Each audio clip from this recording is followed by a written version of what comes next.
Kalau teman-teman sayang dengan ikan teman-teman di rumah supaya tidak buka insang atau pertumbuhannya tidak lambat, oleh karena itu belilah aerator untuk suplai oksigen pada kolam teman-teman di rumah, dan juga buatkan filternya. Jangan malas ya teman-teman. Jangan malas membuat sistem filtrasi ya, karena sistem filtrasi ini adalah jantung.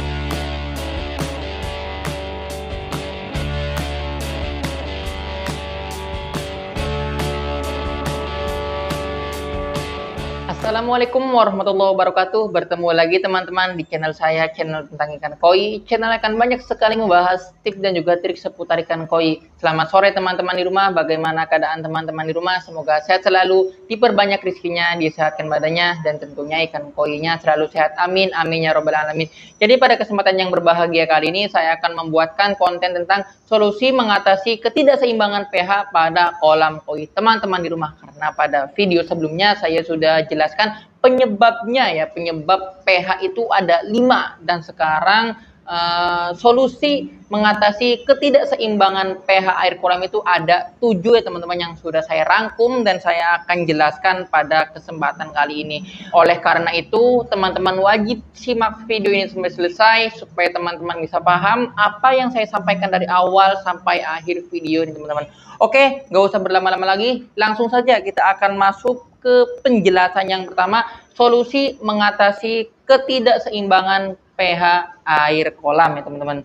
Yang pertama yaitu melakukan pengukuran rutin pada kolam teman-teman di rumah ya teman-teman. Oleh karena itu wajib sekali bagi penghobi atau pemula ataupun siapapun yang suka ikan koi, entah itu pemula, suhu dan lainnya, itu wajib memiliki alat pengukur pH ya, dan juga yang lainnya ada TDS, ada juga yang namanya pH meter, dan juga cek suhu. Ini wajib sekali teman-teman memiliki, dan juga lakukan pengukuran pH secara rutin dan juga berkala. Ini bisa menjadi cara supaya kita mengetahui kapan saatnya kita melakukan treatment kepada pH kita. Ini ada penjelasan di nomor 7 nanti ya teman-teman. Dan untuk poin yang kedua, cara mengatasi ketidakseimbangan pH adalah menstabilkan alkalinitas KH kolam ya teman-teman. Jadi di sini harus tambahkan kapur dolomit atau baking soda untuk meningkatkan alkalinitas ya teman-teman, sehingga pH lebih stabil dan tidak mudah berubah akibat faktor eksternal. Nah, bagi teman-teman yang belum tahu apa itu kapur dolomit, jadi kapur dolomit ini adalah kapur pertanian yang biasanya dipakai di sawah-sawah. Saya juga dulu pada saat pemula pernah memakai kapur ini pada kolam lumpur saya ya. Ini kalau saya bertujuan supaya kapur dolomit ini kalau ditaburkan seperti terigu itu ya, seperti terigu. Kalau ditaburkan nanti akan banyak plankton-plankton, dan saya harap kalau sudah banyak plankton itu bisa menjadi makanan alami ikan koi saya yang ada di lumpur. Seperti itu teman-teman. Dan untuk poin yang ketiga, solusi mengatasi ketidakseimbangan pH pada kolam teman-teman adalah mengontrol populasi ikan dan pemberian pakannya teman-teman. Saya sering sekali membahas poin ini ya, khususnya untuk para pemula ya, yang sering kecanduan ikan koi terlalu over ya, beli ikan terlalu banyak tanpa melihat kapasitas kolamnya. Boleh-boleh saja kalau teman-teman itu sudah ada banyak kolam atau kapasitas kolam yang besar, mau beli berapapun tidak apa-apa. Tetapi jangan sampai overpopulasi, dan juga jangan terlalu banyak memberi makannya. Ini akan berakibat fatal, karena kalau kita tidak mengontrol pemberian pakan dan juga kapasitas kolam atau kapasitas ikan yang ada pada kolam tersebut tidak kita kontrol, ini biasanya akan mengakibatkan pH yang tidak stabil setiap harinya atau setiap minggunya ya teman-teman. Untuk poin yang keempat, solusi mengatasi ketidakseimbangan pH pada kolam adalah menanam tanaman air yang seimbang. Tanaman air membantu menyerap karbon dioksida saat fotosintesis. dan dapat membantu menjaga keseimbangan pH. Namun, pastikan jumlahnya tidak berlebihan agar tidak menyebabkan lonjakan pH di siang hari ya teman-teman. Bisa pakai eceng gondok atau tanaman tumpang sari atau apalah itu ya. Koreksi kalau saya salah yang buat di waterfall itu. Nah, tuh gading sirih teman-teman ya, gading sirih, maaf teman-teman, itu namanya gading sirih ya. Boleh juga, tapi jangan sampai berlebihan supaya nanti pada saat siang hari tidak mengalami lonjakan pH di siang hari teman-teman. Dan untuk poin yang kelima, solusi mengatasi ketidakseimbangan pH air kolam adalah mencegah air hujan masuk ke kolam secara langsung ya teman-teman.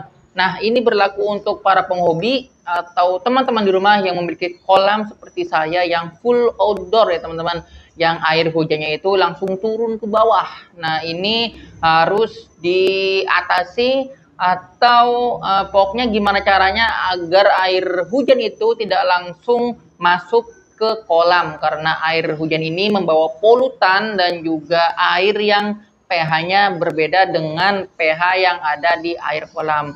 Oleh karena itu, teman-teman harus mencegahnya, bisa pakai paranet, bisa juga pakai asbes dan juga sebagainya ya teman-teman. Pokoknya supaya air hujan itu tidak turun langsung ke kolam teman-teman di rumah. Dan untuk poin yang keenam, solusi mengatasi ketidakseimbangan pH air kolam adalah menggunakan filter dan aerasi yang baik ya teman-teman. Maksimalkan filter, nanti pH akan stabil. Lalu pakai aerasi yang cukup untuk suplai oksigen di kolam teman-teman di rumah. Jadi teman-teman bisa cek dulu kapasitas pada kolam teman-teman di rumah itu berapa liter. Lalu teman-teman bisa membeli aerator yang cocok ya teman-teman untuk suplai oksigen ya teman-teman. Biasanya semakin banyak ikan pada kolam yang ada pada kolam teman-teman itu akan membutuhkan suplai oksigen yang semakin banyak. Kalau teman-teman sayang dengan ikan teman-teman di rumah supaya tidak buka insang atau pertumbuhannya tidak lambat, oleh karena itu belilah aerator untuk suplai oksigen pada kolam teman-teman di rumah, dan juga buatkan filternya. Jangan malas ya teman-teman, jangan malas membuat sistem filtrasi ya, karena sistem filtrasi ini adalah jantungnya kolam ya teman-teman.